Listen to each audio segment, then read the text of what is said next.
Namoro sem sexo é para criar conexão de almas. É porque muitos homens olham para mulheres como objetos de satisfação sexual. Então, o período de namoro é para ele descobrir que você é além de um corpo. Você tem emoções, você tem planos e etc. Eu digo sempre que o período de namoro sem sexo também é para construção da confiança. Porque dentro do casamento, hoje, nos nossos dias, a coisa mais difícil, às vezes, é confiar. Mas quando você namora sem sexo e você casa sem se envolver com teu parceiro, é fácil para o teu parceiro confiar em ti. Por quê? Qual é a filosofia? Se ela conseguiu ser fiel a mim no namoro, ela não vai me trair com o chefe dela. Se no namoro não houve sexo, não é um moçozinho que vai aparecer que ela vai entregar. De repente o teu parceiro pode ficar doente, a tua parceira pode ficar doente. Então o período sem sexo no namoro é para vocês declararem que a vossa relação está acima do sexo. O que é namoro na Bíblia? Eu sei que você já sabe que não é nada, namoro não é nada na Bíblia, então talvez esse assunto acabaria se a gente não levasse tão a sério o contexto cultural qual nós estamos inseridos.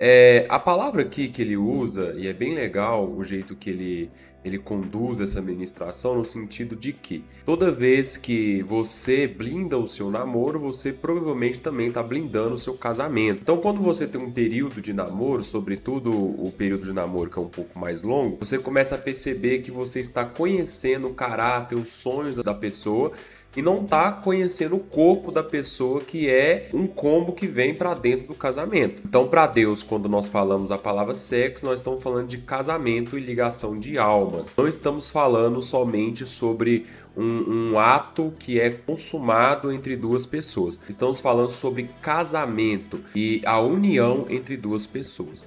Então, quando você se abstém do ato sexual antes do casamento, você começa a conhecer de fato quem vai ser a pessoa que você vai casar, qual o caráter dela, quais são os sonhos dela, e não somente ter aquela pessoa como um objeto para satisfazer as suas vontades. Será que a pessoa que foi fiel e se manteve fiel comigo no namoro, no casamento, ela vai ser uma pessoa que vai ser completamente fiel a mim? Jesus ele faz um paralelo que parece um pouco com essa pergunta quando ele vai tocar no assunto adultério. Ele diz que quando o homem ele olha para a mulher e a deseja no coração, ele já cometeu adultério com ela. Então ele está aumentando o nível do peso do que é estar debaixo da graça de Deus no tempo da graça. Ele começa a mostrar o seguinte, cara, já não é mais você consumar um ato com a pessoa, mas você observar a pessoa e desejar no seu coração, você já cometeu o adultério. Charles Spurgeon, ele dizia o seguinte: há pecado na nossa santidade. Se há pecado na nossa santidade, então a nossa santidade ela está corrompida com orgulho, com sujeira e tudo mais. A única pessoa que é capaz de te salvar do seu coração pecaminoso é Jesus.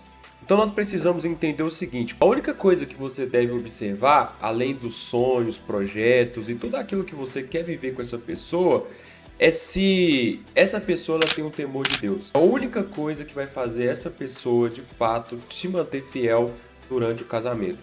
Não é o período que vocês passaram sem sexo antes do casamento que vai manter um casamento puro. A única maneira de manter um casamento puro é se a outra pessoa tem um temor de Deus no coração. Então, na hora de escolher uma pessoa para casar, lógico que você tem que observar tudo que está acontecendo ao redor, o jeito que ela leva a vida, o jeito que ela pensa. Mas, talvez um dos princípios que você mais vai precisar dentro do seu casamento é o princípio do temor de Deus. Sem temor de Deus, pode ter certeza, irmão, o casamento vai por água abaixo, porque é preciso ter temor para não olhar para uma mulher e desejá-la no coração, por exemplo, quando Jesus cita essa passagem. Lógico que Jesus ele não está sendo hipócrita dizendo que para fazer essas coisas vai ser literalmente impossível. Jesus está sendo verdadeiro e no coração dele, até mesmo na mentalidade de Jesus, ele deixa bem claro que é impossível um homem santificar a si mesmo se não for pela graça de Deus.